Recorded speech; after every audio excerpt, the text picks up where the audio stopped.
Tamil Nadu CM ಆಗಿ ವಿಜಯ್ ಪ್ರಮಾಣ ವಚನ ಸ್ವೀಕಾರ ಕಾರ್ಯಕ್ರಮ ವಿಳಂಬ ಆಗ್ತಾ ಇದೆ. ಪದಗ್ರಹಣ ಅವಕಾಶಕ್ಕೆ ಗವರ್ನರ್ ಮೊರೆ ಹೋಗಿದ್ದಾರೆ ವಿಜಯ್. ಇತ್ತ ಚೆನ್ನೈನ ವಿಜಯ್ ನಿವಾಸದಲ್ಲಿ ಇದ್ದಂತಹ ಭದ್ರತೆಯನ್ನ ತೆರವುಗೊಳಿಸಲಾಗಿದೆ. ವಿಜಯ್ ಮನೆಯಲ್ಲಿದ್ದ ಮೆಟಲ್ ಡಿಟೆಕ್ಟರ್ ಅನ್ನ ತೆರವು ಮಾಡಲಾಗ್ತಾ ಇದೆ ಅನ್ನೋದರ ಮಾಹಿತಿ ಲಭ್ಯ ಆಗ್ತಾ ಇದೆ. ಇಮಿಡಿಯೇಟ್ ಆಗಿ ಅವ್ರು ಇವತ್ತು ಮುಖ್ಯಮಂತ್ರಿ ಆಗ್ತಾರೆ ಅನ್ನೋ ವಿಚಾರ ಇತ್ತು. ಹೀಗಾಗಿ ಪೊಲೀಸರು ಲಾ ಅಂಡ್ ಆರ್ಡರ್ ಅವರ ಮನೆ ವಿಚಾರದಲ್ಲಿ ತುಂಬಾ ಸೆಕ್ಯೂರಿಟಿಯನ್ನು ಕೊಡ್ತಾ ಇತ್ತು.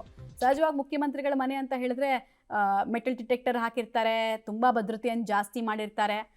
ಈಗ ಲೇಟ್ ಆಗ್ತಾ ಇದೆಯಲ್ಲ, ಇದೆಲ್ಲವೂ ಕೂಡ ಪ್ರಹಸನದ ರೀತಿ ಆಗ್ತಿರೋದ್ರಿಂದ ಅಲ್ಲಿ ಟೂ ಅರ್ಲಿ ಆಗಿ ಹಾಕಿದ್ವಾ ನಾವು ಅಂತ ತೆಗೆದು ಹಾಕ್ತಿದ್ದಾರೆ ಅಂತ ಕಾಣಿಸುತ್ತೆ. ಸೊ ಬೆಳವಣಿಗೆಗಳು ಸದ್ಯಕ್ಕೆ ವಿಜಯ್ಗೆ ಇಲ್ಲಿ ತನಕ ಪೂರಕ ವಾತಾವರಣವನ್ನ ತಂದು ಕೊಡ್ತಾ ಇಲ್ಲ. ವಿಜಯರನ್ನ ಹೊರಗಿಟ್ಟು ನಾಟಕೀಯವಾಗಿ ಬೇರೆ ಯಾವುದಾದ್ರೂ ಪಾರ್ಟಿಗಳು ಮುಂದೆ ಬರ್ತಾರಾ ಅನ್ನೋದನ್ನ ನೋಡಬೇಕು. ವಿಜಯ್ ಪಾರ್ಟಿ ಬಿಟ್ಟರೆ ಸೆಕೆಂಡ್ ಪೊಸಿಷನಲ್ಲಿ ಇರೋದು ಡಿ ಎಂ ಕೆ ಹತ್ರ ನಂಬರ್ಸ್ ಇಲ್ಲ. DMK AIDMK ಒಂದಾಗುತ್ತಾ ಗೊತ್ತಿಲ್ಲ. ಸಾಂಪ್ರದಾಯಿಕ ಎದುರಾಳಿಗಳು ಒಂದಾಗ್ತಾರಾ? ಆ ಪ್ರಶ್ನೆಗೆ ಇನ್ನೂ ಉತ್ತರ ಇಲ್ಲ. ಈ ಬೆನ್ನಲ್ಲೇ ಎಲ್ಲ ಬೆಳವಣಿಗೆ. ವಿಜಯ್ಗೆ ಯಾಕೋ ಪ್ರಾಬ್ಲಮ್ಸ್ ಸಾಲ್ವೇ ಆಗ್ತಾ ಇಲ್ಲ. ಮೆಟಲ್ ಡಿಟೆಕ್ಟರನ್ನು ತೆರವು ಮಾಡ್ತಾ ಇರುವಂತಹ ದೃಶ್ಯವನ್ನು ನೋಡ್ತಾ ಇದ್ದಾರೆ. ಇದು ಚೆನ್ನೈನ ವಿಜಯ್ ನಿವಾಸದಲ್ಲಿ.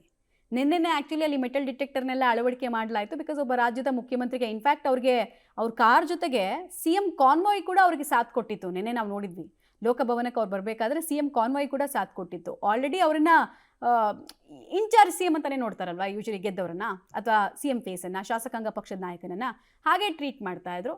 ಸ್ವಲ್ಪ ಲೇಟ್ ಆಗ್ತಾ ಇರೋದ್ರಿಂದ ಡೆವಲಪ್ಮೆಂಟ್ ಕೂಡ ಹಾಗೆ ಆಗ್ತಾ ಇದೆ.